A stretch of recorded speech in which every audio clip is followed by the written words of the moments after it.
Hello and welcome to the ID Talk podcast. I'm Alex Perala. I'm here with my esteemed co-host, Tony Bitzionis. Hello, Tony. Hello, Alex. And today we've got a great conversation with Rob Sutton from HID. Rob is HID's Director of Solution Enablement for Aviation and Travel, which basically means he's in charge of making sure that HID's tech is properly deployed and implemented at airports and other travel facilities.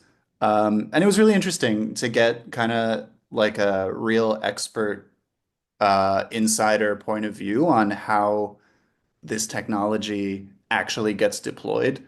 I really like he had this phrase, Tony, where he said, I think it was like you've been to one airport. He's like, you've seen one airport, you've seen one airport, Yeah. which I had never heard before, but it really it clarified to me because his background is like before HID, he was at, I believe, Collins Aerospace.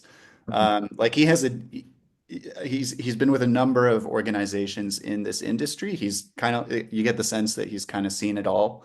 And so he brought all this expertise to this conversation where he was just making it really clear that like every single airport around the world is different. And it clarified for me because we've been covering HID for years and I've written so many times about their modular solutions, their modular approach to solving airport and travel problems. And I always kind of like logically understood what they meant, but Mhm. this really clarified like really every airport is different and you can't just have like one plug and play solution. You need like a set of solutions that can be implemented like a bunch of different puzzle pieces. So that was interesting to me. Yeah, no, it was really neat, as you said, talking to someone with so much experience and getting that sense of the scale of the challenge or the challenges that face airports because they're massive Mhm. places and they can be probably most times they are super complex and um, just um, the number of issues that can crop up with implementing large scale systems. And then, I mean, Rob, he also had a ton of really interesting anecdotes through his experiences, just some really odd challenges that sometimes can be faced when dealing with airlines and private planes. And I mean, I got to ask a question that's been on my mind for a long time to do with sports teams and how they travel. So all in all, it was a lot of fun, and I'm looking forward to our listeners getting a chance to listen to it. Yeah, and it was also fun that we got to spend a little bit of time just dunking on our local airport here in Toronto. Just and Yeah, apologies to listeners. We had to vent. You don't understand what it's like to be a Torontonian and have to deal with this on a regular basis. yeah, worst airport in the world, possibly, Yeah. possibly. But that aside, it's a very very positive and upbeat and enlightening conversation. So shall we get to it? Yeah, let's do it. Rob, welcome to the show. Thanks, guys. Great to be here. Good to Um, have you here. yeah, a pleasure. Before we start talking about the tech, which we always want to get to, um, can we just start with a little bit of background about you? Because I know that you have a very particular set of skills and background in the industry that led you to where you are at HID. So maybe it would be best just to start with that. Absolutely. Yeah. So I've been in the aviation industry now for longer than I'd like to admit. So 27 years now. Um, I started off in operational roles with airlines, both within the US and over in the UK, as I was going to school and as my family was moving for various different reasons. After the last two airlines that I worked for in the Washington, D.C. area, unfortunately went into bankruptcy. I recognized that I wanted to stay involved in the space, but wanted to have a little bit more insulation from the volatility of the airlines directly. And so I moved into the systems integrator space with what was AirInc back in the day. and led some global product management roles for them in the common use space.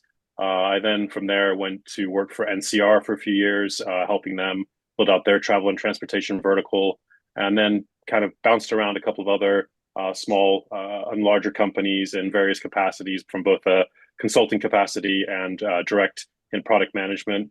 But most recently, I actually went back to what is Collins Aerospace, which was Air Inc., but kind of went full circle, helped them in their product management in a biometric space for about 3 years, and then most recently joined HID about 4 months ago now, and I'm leading out there what they're referring to as solution enablement in the aviation and travel vertical. Right. I am so sorry. I keep saying HID and I know it's HID, but it's just It's okay. I've been covering you guys for years and just in my mind I'm always reading HID. No, no, no Um, worries. but yeah, so it sounds like you got pretty much oh, like you got to see the industry from a bunch of different perspectives before you arrived Uh, at HID. So Absolutely. I guess that And would have I feel been that, yeah, that helps build, I think, my context and the ability to look at things from a slightly different angle, more from an operational capacity, and recognize where an engineer may see something and think, this is the perfect solution. But I can kind of speak from firsthand experience and say, yes, that looks good on paper, but reality is a passenger service agent or a ground handling company is going to do this or this, and therefore you either need to make it more robust or you need to look at human factors engineering slightly different and potentially change the user interface slightly to make it easier for them. But yeah, I think having that real world experience and kind of coming from the shop floor up and through the ranks has helped me position and get to where I am today. So right. And then when you're talking with other firms in like, for example, at airports or airlines, are you finding that they understand the passenger identification and authentication issues? Uh, yeah, it's a very varied group. You have some what I would say are very subject matter experts in specific areas, and again, you get people that come from biometrics backgrounds, but not necessarily within the aviation or travel space. And this space does have its own, unique settings. And there's a saying within the industry, which is you've seen one airport, because as much as there's a lot of similarities, there's also a lot of differences, both regionally, government agencies, other things that play into it. And you have to take obviously all of those into consideration as you're helping an airport or an airline develop a solution for their particular use case.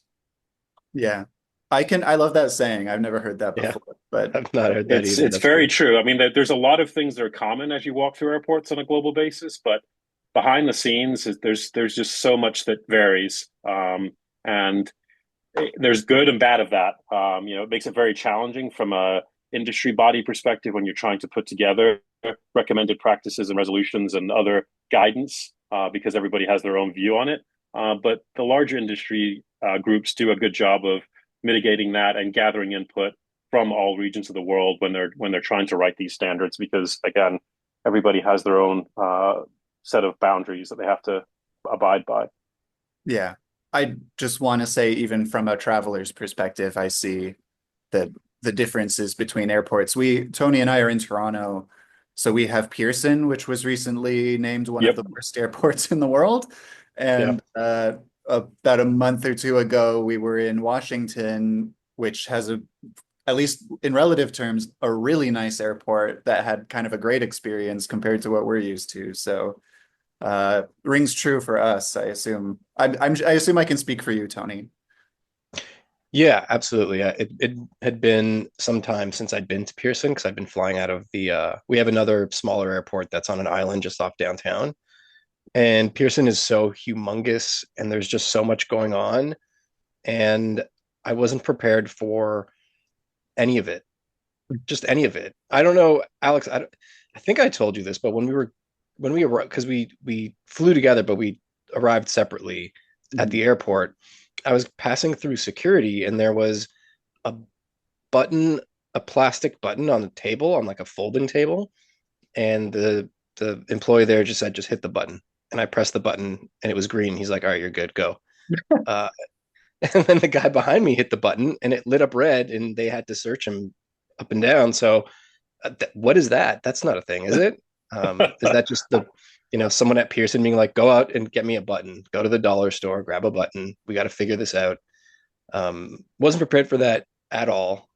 And immediately remembered the reports that Pearson is the worst airport in the world. I don't know North America, but yeah, absolutely. So yeah, Pearson dearly needs Rob's expertise and Yeah, please, Rob. but It's a short flight for you. It's a short flight for you to come up No, here it's yeah, and fix it it. is an easy commute. So but on that note, Rob, like in general, when you are out talking to stakeholders in air travel, are they like what kind of interest are you seeing in more advanced solutions like biometric solutions and facial recognition? Is it growing rapidly? Is it basically the same as it ever was? What's your sense of it? no, I think it's growing. There's definitely more interest on a global basis into what can biometrics do, depending on the modality. And then I think there's also another angle now, which is what can biometrics do combined with other computing power, i.e., AI, ML, those kind of things, right? Where, can the 2 + 2 = 5 equation, or is it that I need to just focus on one specific area being biometrics and, worry about the other technology after the fact? The other challenge you have as it relates to biometrics specifically, again, goes back to each region of the world has their own regulations and rules that can make it challenging when trying to even do trials or proof of concepts because the regulator comes in and says, oh no, you may want to do it that way, but we're not going to let you do it that way. Or, oh yes, you can kind of go play a little bit, see what you come up with, and then we'll discuss, recognizing that it is kind of a proof of concept or a trial.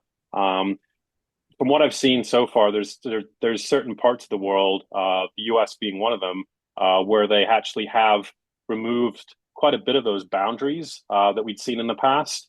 The other, from a biometric perspective, India took a huge step in implementing Digiatra and trying to enable passengers in that part of the world.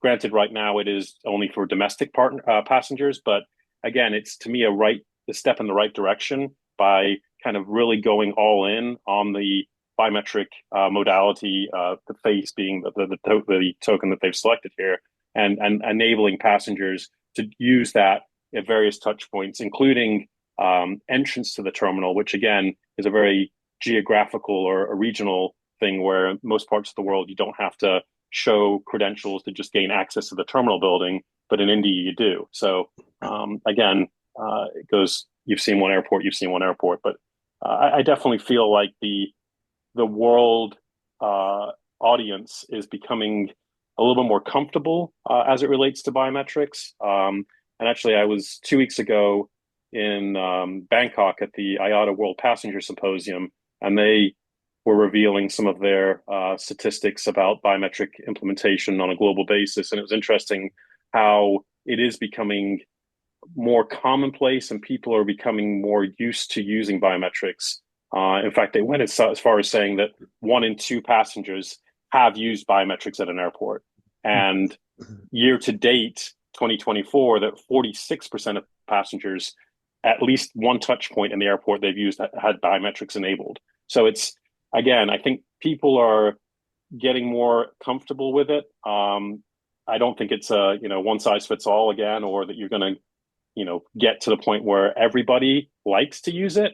But it definitely, at least from my own experience, greatly increases the efficiency that I can get through an airport. I say that firsthand from yesterday evening, coming back from the UK, landing into Washington, D.C., and through the power of the US CBP Global Entry Program and facial biometrics there, I was through immigration in less than 2 minutes. I mean, so to me, that's the true proof in the pudding kind of test, right?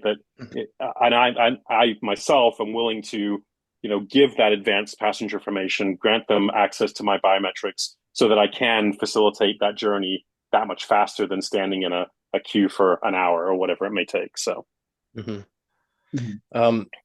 That's interesting. And in your opinion, I mean, do you think that this like growing acceptance of biometrics in airports, was it at all spurred on by COVID?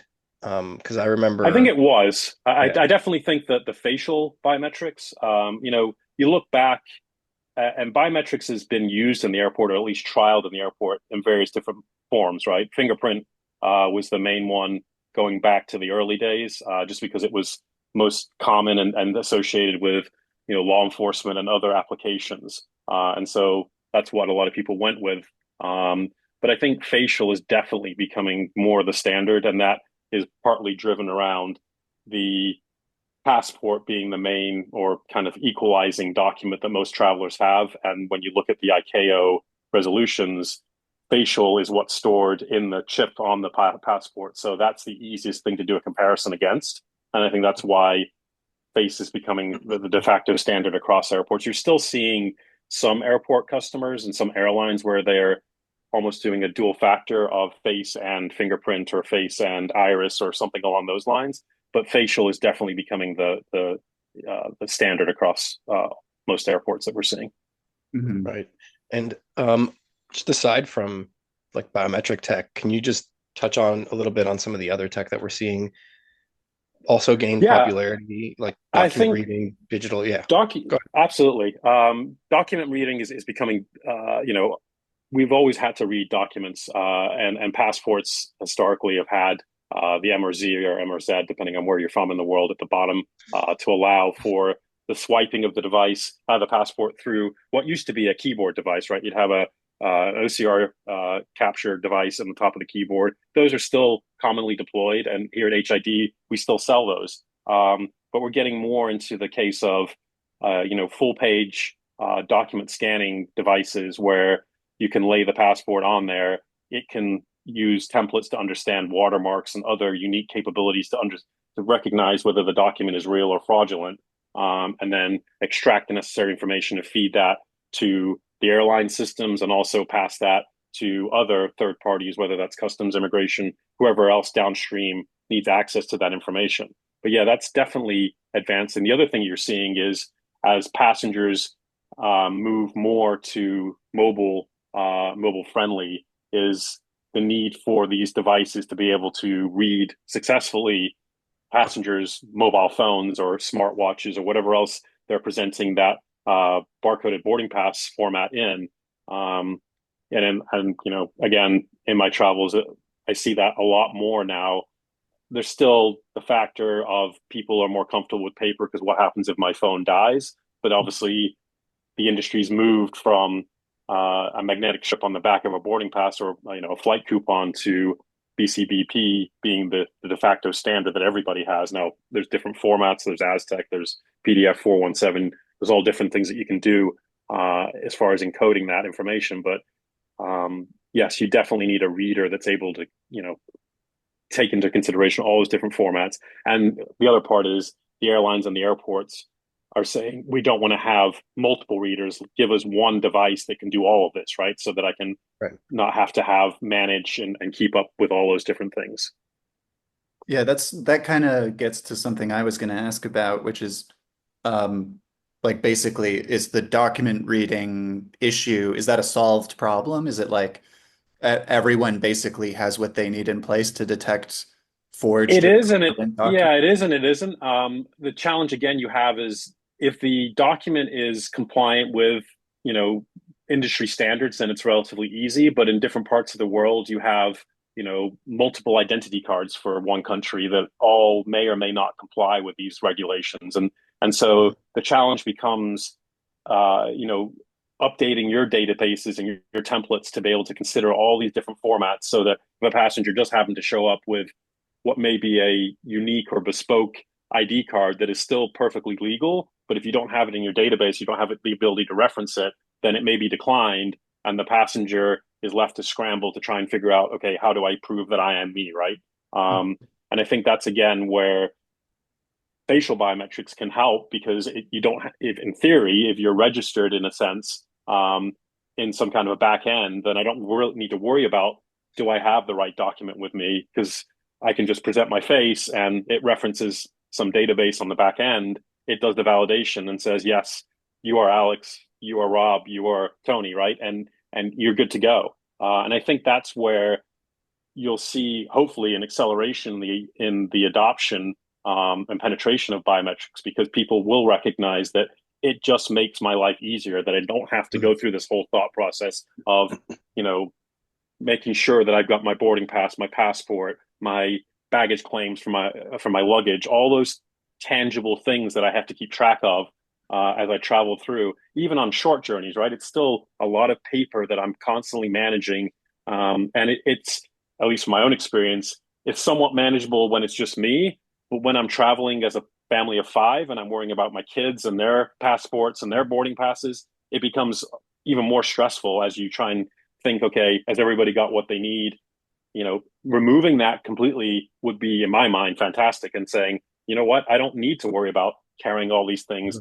And I think it's going to be a progression where, you start off with storing those in your phone, because most of us know where our phone is most of the time, right? So if I can store my passport and my boarding pass there, then at least that's just one thing that I have to worry about. And then eventually, if I can migrate completely from even having to worry about where my phone is, and just, walk up to a camera and have it take the photograph, and I'm through, check in, bag drop, security, immigration, boarding, and then on the arrival, again, immigration, customs, whatever it may be, and out the door. And I think, we're at HID seeing where at other areas and other verticals, they're using the biometric, again, mainly facial, to either improve the overall security or increase the efficiency, or both, of the process, by combining biometrics with either kind of a chip and pin in an ATM, or at, a retail store where I'm purchasing something, and I want to do a validation there to make sure that the person is who they say they are, especially if I'm going above a certain price point, and the merchant has put restrictions in place. But I think it's just having people recognize, why are you doing what you're doing? And I think that's where we're seeing, or historically have seen, a lot of challenges. It's people are somewhat willing to share that biometric capability or biometric data with somebody, but it's, where is it going? Where is it residing? How long is it residing there for? Do I have the ability to opt in or opt out at any given point? And I think if you can clearly educate or disseminate that information to the user population, then hopefully they'll become more comfortable with providing that information. And in the long term, it becomes a win-win for everybody. Hmm. Yeah, I want to dig into the biometric tech a little bit deeper, but before we get to that, I kind of have a side question about mobile credentials, because Yeah. I've been writing about it a lot. We've been seeing more and more these digital travel credentials being piloted. I've never I've never used anything other than my passport at an airport, so I don't know what it's like as a user.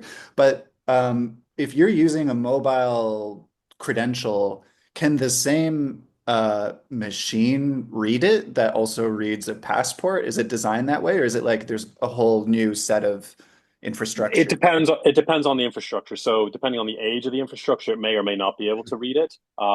But yes, in theory, the same infrastructure should be able to read those mobile driver's licenses and those mobile passports. And I've trialed here using the mobile driver's license, and it works well. Again, certain airports have the technology available at the TSA checkpoints to facilitate that, and certain don't.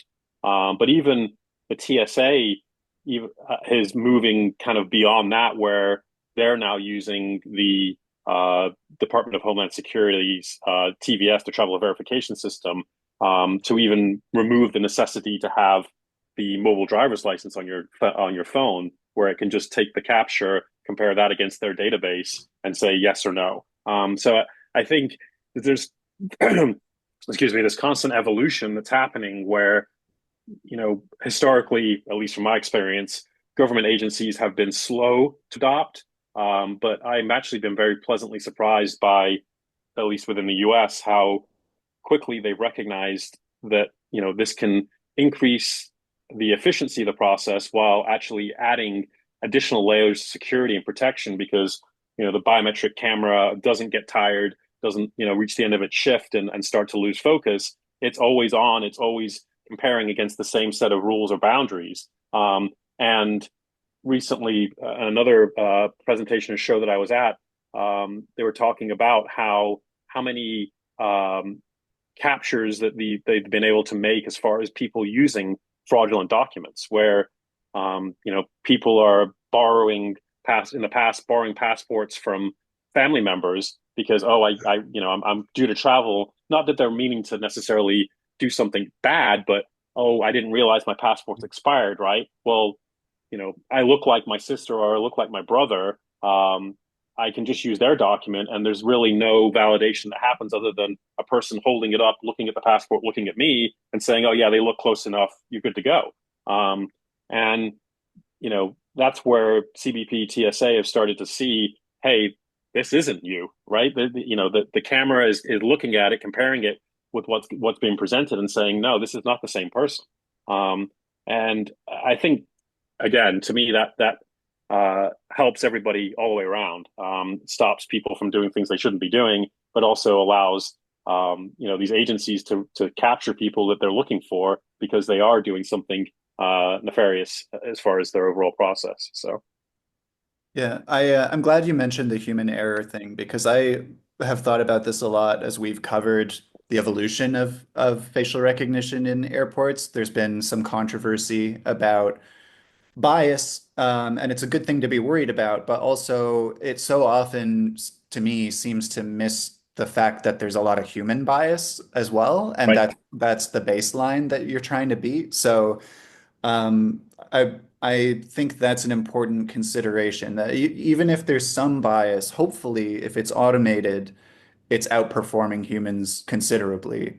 And so, but on that note, I wanted to ask because you said like a lot of airports and other stakeholders are getting more and more interested in facial recognition, but do they recognize that the playing field is not equal technologically? Like I know HID has multispectral imaging technology that I understand like it dramatically reduces bias or eliminates it. I'm not sure, but it's a kind of imaging that is much more effective than I don't know, some basic 2D face scanning thing. So Yeah, and that's that.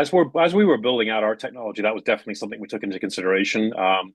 And bias from various different things, and the multispectral camera was built for that purpose, but also taken into consideration other environmental concerns, which you get in a lot of the airports, which are mainly around lighting, which then can impact the successful capture. So that's why when we added our camera, we went with not just a traditional RGB camera, but with a IR camera also in the device. So depending on the lighting conditions within the airport and where the camera is placed, it can pivot between an RGB capture and an infrared capture, and optimize that and still get a high enough capture rate and quality of the capture to be able to then present to the IDMS backend if it's a 1 to N kind of match, and meet all the thresholds that are required.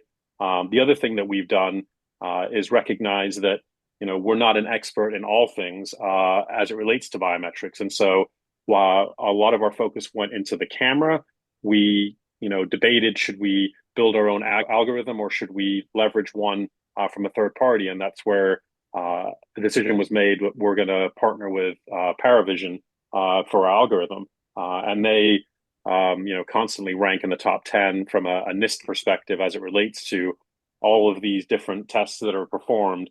And that, takes into consideration a lot of skin tones and other things where, yeah, I'd say previous technology has not been as great especially people that have a darker skin tone don't necessarily have a higher success rate as it relates to camera facial biometrics for various different reasons, because it has trouble picking up those key points on the face that it's using to recognize. But again, we've seen great success in overcoming that with the latest algorithms, and Paravision is constantly, modifying and tweaking their algorithm and taking into consideration all these different things And then we obviously participate in these tests that happen from a NIST perspective to make sure that we are staying ahead of the curve when it comes to these things. Yeah, it sounds like NIST and the US government in general, authorities seem to understand this issue of getting the technology right and making sure there's no bias and that accuracy is extremely high. So that's great. But do other authorities around the world get the importance of that? Is it commonly understood, would you say? I think it is commonly understood. I think again, depending on where you are in the world, there's some that are willing to overlook some less than successful implementations, just in the interest of trying to prove the technology. Hmm. But again, the way that we look at it from an HID perspective is the solution has to work at a global scale. It can't just be one geographical zone. It works very well, but then once you get outside of that region, it fails miserably. Hmm. We want a solution that if we're talking to a global airline, they can deploy the same technology, the same hardware and software solution on a global scale. So that's how we've built out our solution. It's not, I wouldn't say 100% in 100% of the places, but it's definitely closer to 90+% than some of the other providers or some of the other solutions that may be out there, because we have kind of taken that best of breed approach where we recognize what our strengths are and then what the strengths of others are, and combine that to come up with the optimal solution. Right. I have also kind of a random question, but do this might be a stupid question, but No, do when people charter like a private jet or something, do they also have to go through the same elaborate scanning process, or is that different? it's different. It again depends on where you are in the world, but the private aviation market is still very much driven on a paper-driven process, right or wrong. Um, there's a lot of exchanging of paper documents that occurs, and in some parts of the world, still a lot of faxing of documents that occurs, which always Oh. blows my mind because who has a fax machine these days? But yes, it's still, I think, an area where I know, again, from a US government perspective and even UK border force, are looking at ways to bring in the technology that they've, started to promote in a commercial aviation setting into the private setting, um, recognizing that those passengers have equal, if not higher demands as it relates to, their time is their money, and they want to be able to get through things quickly. And also recognizing that depending on where in the world you are and the time of day, getting a physical customs or immigration officer out to a private jet to meet it and check the validation of those documents can be extremely challenging. And you see that with private aircraft where they'll make a stop at some intermediate point because they have 24/7 immigration and customs available, whereas the ultimate destination, may not. So I think there's definitely still room there to improve that overall experience for all air travelers, regardless of whether it's a traditional commercial flight or whether they're on a private aircraft. It stings a little bit, Alex, that you called that potentially a stupid question because it's so similar to what I was really looking forward to asking. Which maybe, Rob, maybe you kind of just answered that, but I've always been really curious about how sports teams travel. Like in the MLB, you play 81 road games a year, and for most of those, you're probably getting on a plane. So do you know, is that how it works for these It teams? I mean, depends. So, if from an MLB perspective, if they're flying domestically within the US, mhm, 9 times out of 10, they'll probably be living out of an FBO in an airport, which is a fixed based operator. That FBO has to comply with TSA regulations. I would say that there are differences in how they approach those regulations from a commercial passenger terminal to a FBO. mhm, And there's you know without getting into too much detail, there's differences, and I'd say there's some things that are a little bit more relaxed in that mhm, setting. Now there is vetting that has to occur. The team would have to supply all the name of the players and the coaches and the trainers and everything else that are going on board. All that information would be sent over to TSA in a domestic setting for them to vet ahead of that travel.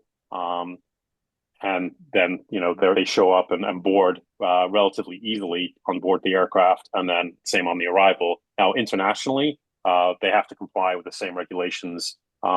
Again, slightly different setting. They would be showing up at an FBO, boarding through there. Mhm. But depending on where they're going in the world, there may be other regulations or other restrictions that have to be met before boarding occurs. And then again, on the arrival sector, they'd have to comply with whatever government entity that they're going through there and meet their needs. But yeah, it's sports team, and I in a previous life led a charter operation for an airline. It definitely has its pluses and minuses, and you see some very unique things as they book these charters and requests for ad hoc. I had experiences where people show up at the 11th hour with large items that they expect to just be able to take on board the aircraft, and sometimes it's not that we don't want to take it or didn't want to take it. It's just that it physically won't fit through the cargo door of the aircraft, or that what they believe to be the aircraft that they've paid for, which they have, but we still have to, comply with regulations. And I had one where they were trying to bring fuel on board the aircraft to power a remote control helicopter, and didn't recognize why, after paying for the aircraft, why they couldn't bring that on board the aircraft. And I'm like, well, it's considered hazardous material, can't transport it. Sorry. But yeah, it's definitely it's a different mindset, a different user group, I'd say, and they have their requests that are somewhat different than what I would consider the general population. But that's what they're paying for. So there's usually a way around it if given the right amount of time and consideration. It's just always the challenge if they show up at the last minute with something unique or challenging. How do you overcome that? So. Right. Like a mascot that refuses to take their head off. Doesn't want to spoil the illusion for the players. Exactly. Yeah. Well, I mean, so far we And some of those sports teams have their own aircraft. I mean, I know for the Yeah. longest time, for example, NBA, Dallas Mavericks had their own plane. The Patriots and the Mhm. US NFL had their own plane. And so that again makes it easier for them because, it's their aircraft. And a lot of these countries, even in the US, the captain of the aircraft has the final say on who can travel and what can travel. So, Yeah. our I long know that there've been oh, sorry, I sorry. know that there've been one or two instances over the past several years where being the lone Canadian team in the NBA and the MLB, we've had cases where certain players couldn't play against us because of passport issues, which is great. I mean, we've also had cases where new draftees or signings or their arrival was delayed. Not their actual arrival, but their arrival to be with the team and play was delayed because they were sorting out visa issues. So it works both ways. Sorry, Alex, I cut you off. No, I was just going to say that our long-term goal at ID Tech is to get our own plane to let us fly Yeah, around the industry. That just sounds a lot easier. it's just be easier to transport our remote control helicopter Yeah, and all exactly. of its And to bring our all of its mascot. our mascot. Yeah, Yeah, no, no, the but ID. I think we all aspire to get there.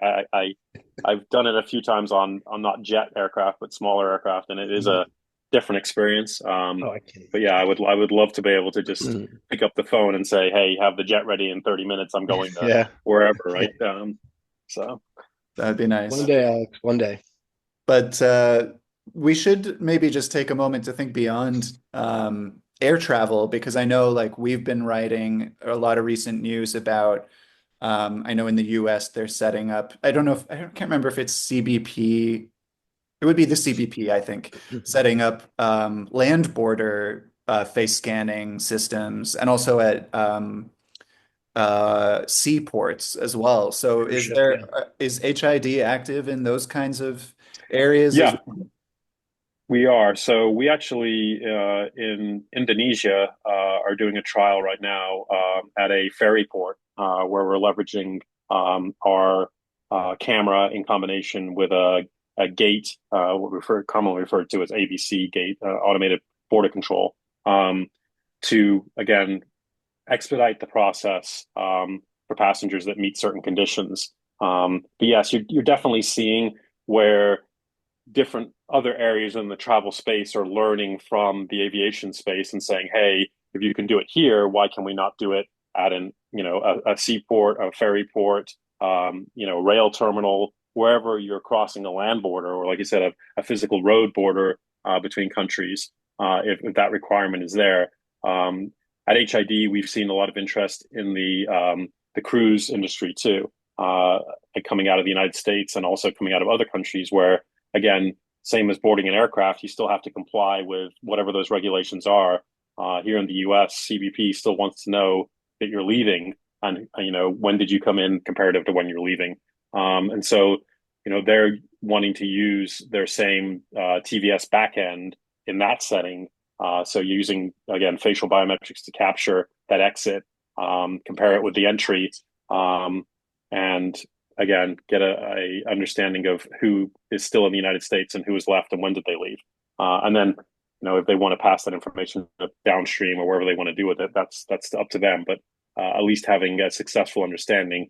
And then European, and actually this was discussed 2 weeks ago when I was at the IATA World Passenger Symposium, is Europe is obviously rolling out their whole EES and ETIAS, where they're wanting to get a better understanding of who's coming into Europe, how long they're staying for, and ultimately implementing a kind of a visa-free travel, or similar to the ESTA program in the United States, but having a better understanding of as people exit and enter the countries within the 29 Schengen countries that comprise Europe.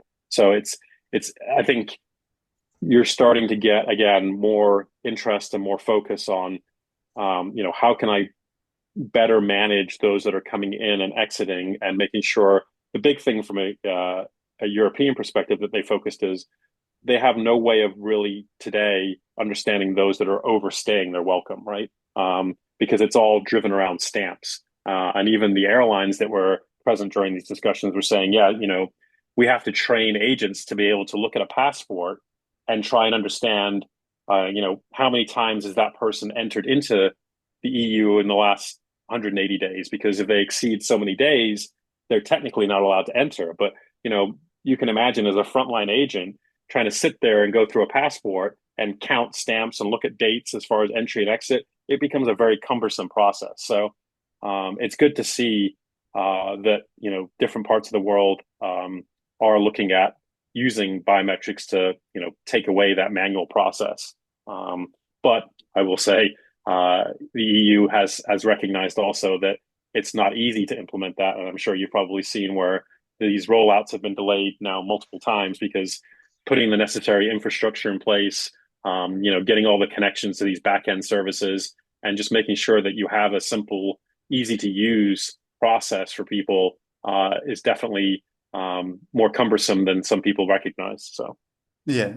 Well, we've certainly seen those delays, and hopefully nobody at the EU is trying to look into automated stamp recognition as the solution. no, they thankfully they've gone beyond that.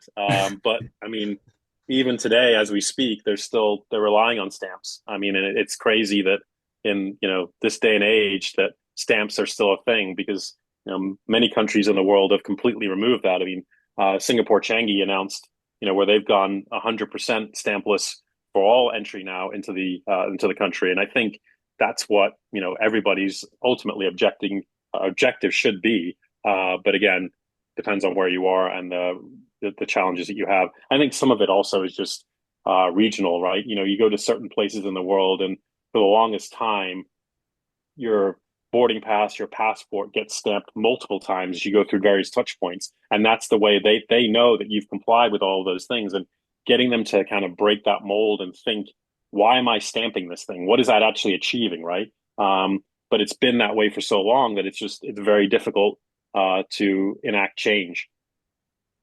Yeah.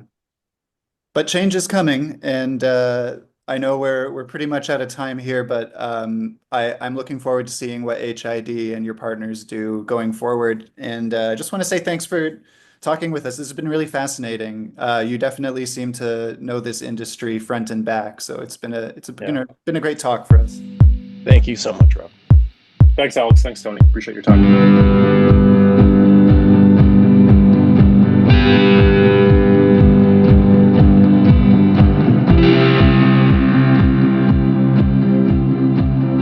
Hey everyone, thank you for listening, and thank you to HID for being a founding partner of ID Tech. We also want to thank our other founding partners, Anonybit, Authentic ID, Face Tech, Neurotechnology, and Tech5.